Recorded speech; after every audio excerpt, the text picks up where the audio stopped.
In this tutorial, we'll teach you how to stitch up a hand-bound booklet, and we'll pair it with an upcycled scrapbook cover made from materials you'll already have around the house.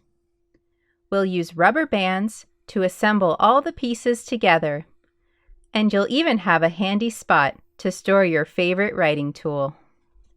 This project is brought to you by Mindful Makers in collaboration with the CAFKA.21 Biennial exhibition, Everything Not Saved Will Be Lost. Visit the CAFKA website to print out your own copy of the CAFKA Passport Activity Book and use it along with this scrapbook project. Use our hashtag to share photos of your completed activity books, and you'll be entered into our special prize draw. Don't wait, our contest closes on August 28th.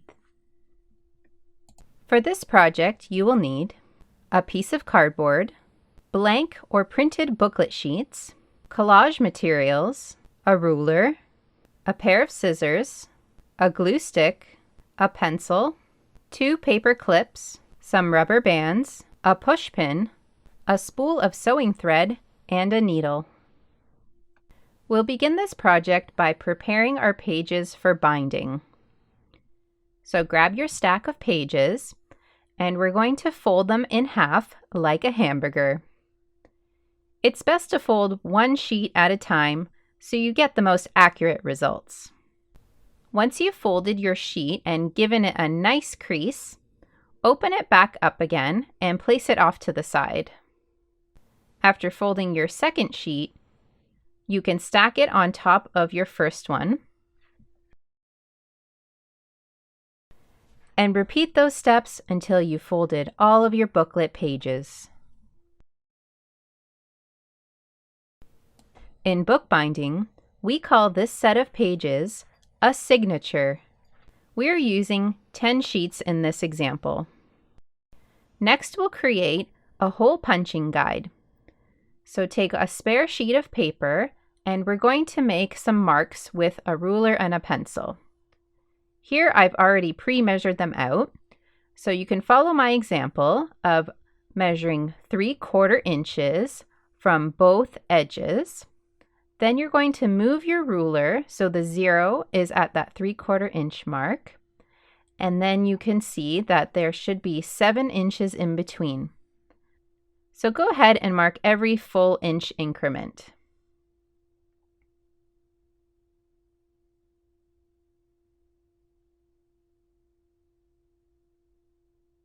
Next, you'll secure your pages with 2 paper clips on either side.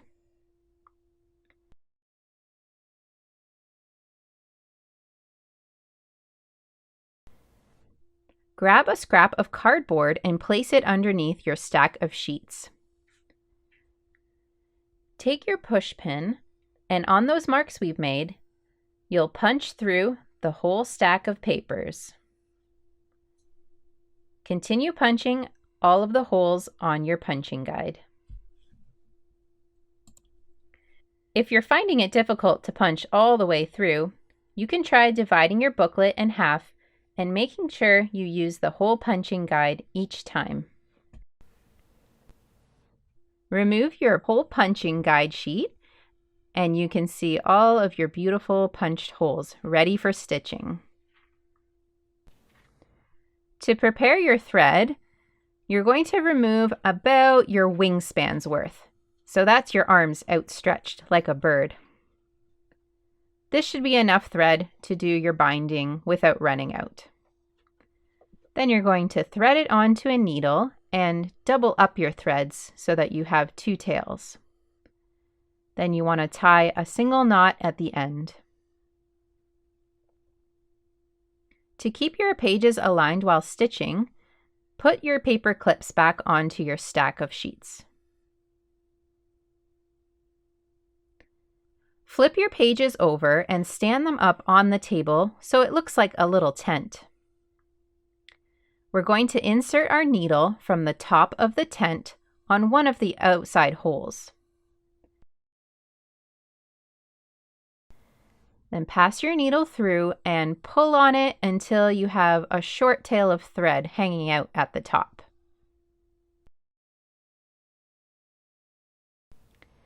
Then you're going to pass your needle from the inside through the next available hole. Next, we're going to find the magical loop. So split that tail thread apart until you see a loop of thread form. Now you can pass your needle through and you'll have a nice secure starting stitch. You only need to do this technique once, just for getting things started. This is an important step in making sure that your thread is secure to your pages. Now you can just continue stitching through the holes in the order that they appear. So you will end up with these little dashed lines with gaps in between. Once you stitch to the end of the row, you're going to turn around and keep stitching in the opposite direction until you're back where you started. So you should end up on the same side of the pages that you started. So you should see your little starting tail. To finish off your binding, we're going to slip the needle underneath one of the stitches and make a little knot to secure it. All that's left to do is snip off those tail threads and check out your finished hand-bound booklet.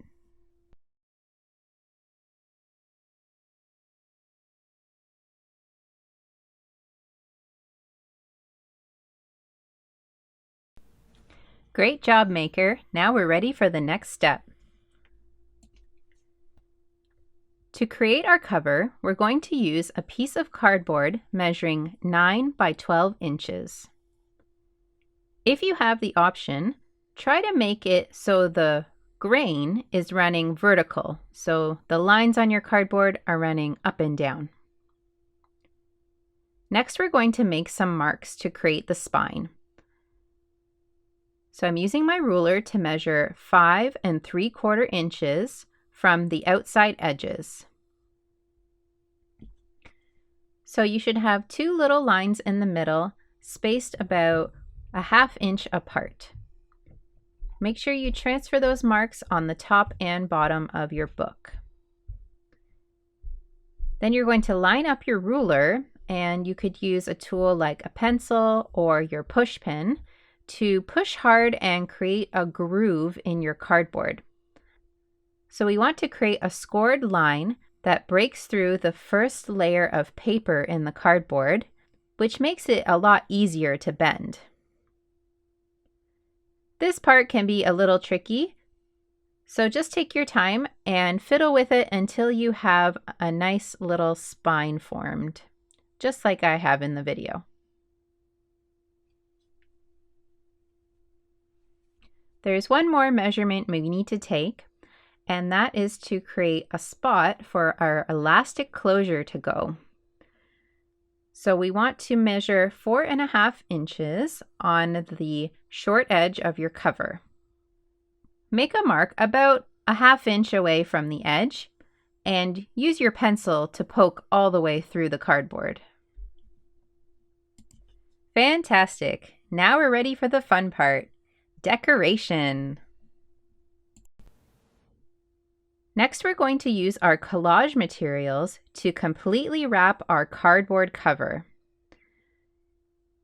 So we like to start out by using large magazine pages. We're going to be using 2, covering only half of the book at a time. So do a little dry test run to make sure it's large enough so it can wrap around all 3 edges of your book. Then you'll go ahead and cover it in a nice layer of glue.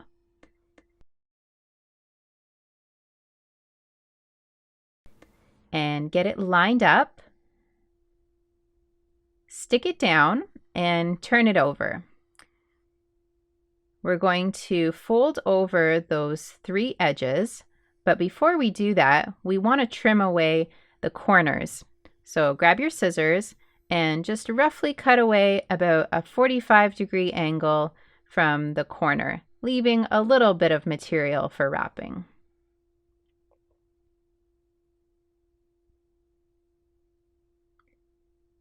Then we're going to apply some glue and wrap the edges one at a time.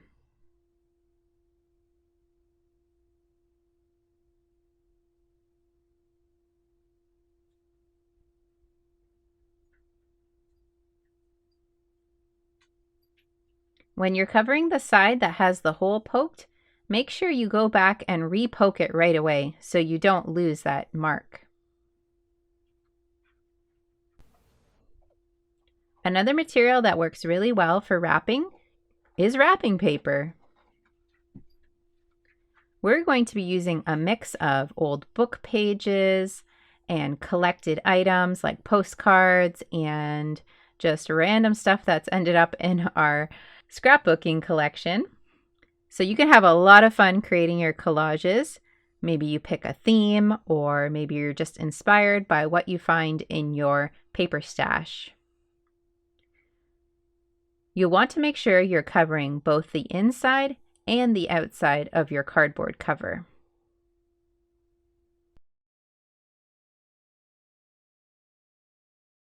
So here's a finished look at how my cover turned out. It was a really fun process to rip up the pieces of paper and glue them down and just make some decisions about what looked right and what needed a little more here and a little more there. To finish off your book, we're going to add some elastics. We'll start by adding the elastic for your closure. So we're going to use a pencil to poke an elastic through that hole that we made in the side of the book.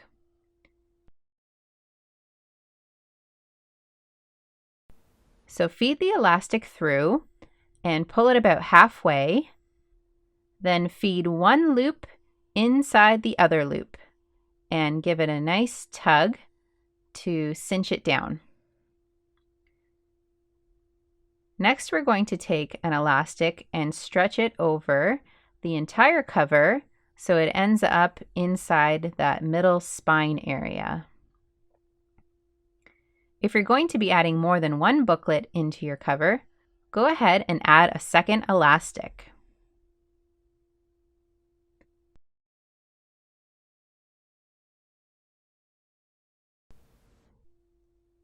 Now you can take your binded book pages, find the middle, and just slide it in between the elastic and the book cover.